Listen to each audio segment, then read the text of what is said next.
নেত্রী? পুরনো ধাঁধা, সুকান্ত ভট্টাচার্য। বলতে পারো, বড় মানুষ মোটর কেন চড়বে?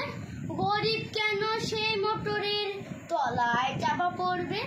বড় মানুষ ভোজের পাতে ফেলে লুচি মিষ্টি, গরিবরা পায় খোলাম কুচি, এ কি অনাসৃষ্টি। বলতে পারো, ধনির বাড়ি তৈরি যারা করছে, কুড়ে ঘরে তারা কেন মাছির মতো মরছে?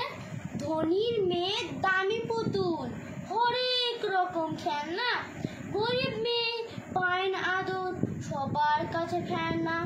বলতে পারো, ধনির মুখে যারা জোগায় খাদ্য, ধনির পায়ের তলায় তারা থাকতে কেন বাধ্য?